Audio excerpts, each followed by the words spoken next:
आपण करणार आहोत खारं वांगं. हे वांगे मी कट करून घेतले आहेत.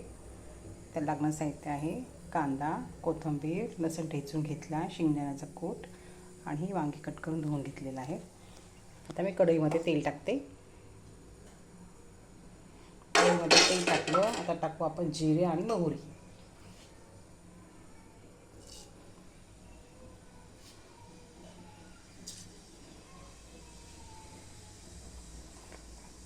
मुलांना तिखट भाजी आवडत नाही, ते खारं वांगं लेकरं खाऊ शकतात.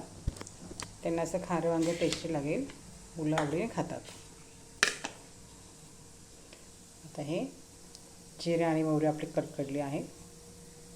हे बघा.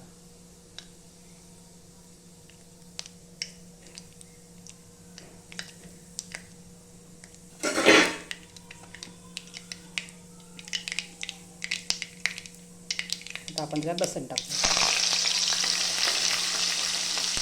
लसूणला पण चांगला लालसर रंग येऊ द्यायचा.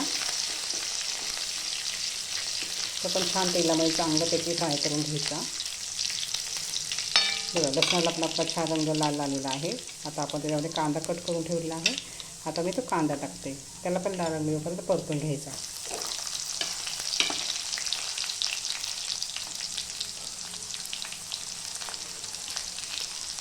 आणि हे खारं वांग्याला पाणी नाही टाकायचं, ते वाफेवरच चांगलं होऊ द्यायचं.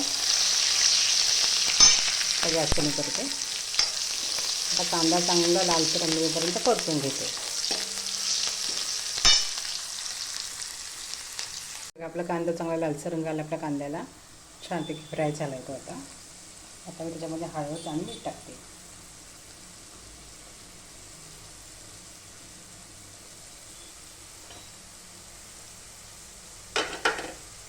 चवीनुसार मीठ टाकायचं. एकदम खाण्यासाठी छान लागतं ते, टेस्टी. चवीनुसार मीठ.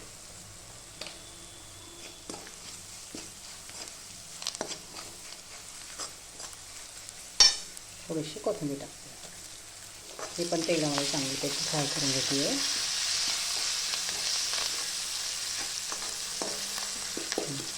आता हे वांगे जे आहेत मी धुवून ठेवलेले आहेत, कट करून घेऊन ठेवले. आता हे चांगलं असं तेलामध्ये मस्तपैकी फ्राय करून घेते असते. परतून घेते. आणि आता ते वाफेवर होऊ द्यायचं. झाकून द्यायचं. पाणी नाही टाकायचं, वाफेवरच तेव्हा होऊ द्यायचं. हे बघा. आता त्याला वाफेवरच होऊ द्यायचं. तर त्याला झाकून ठेवते. आपण याच्यामध्ये शेंगदाण्याचं कूट टाकूया. खारं एकदम खाण्यासाठी छान लागतं, चविष्ट. हे बघा किती सुंदर झालं. खूप छान झालं. लेकरं तर आवडीने खातात.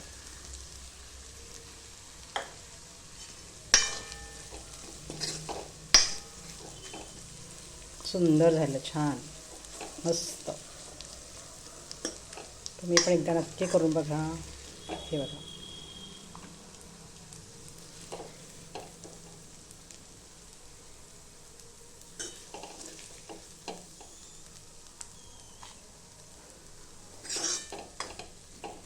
हे बघा किती सुंदर झालं आहे.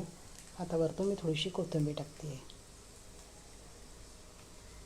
तुम्ही पण एकदा नक्की करून बघा. माझं चॅनल लाईक करा, सबस्क्राईब करा. धन्यवाद.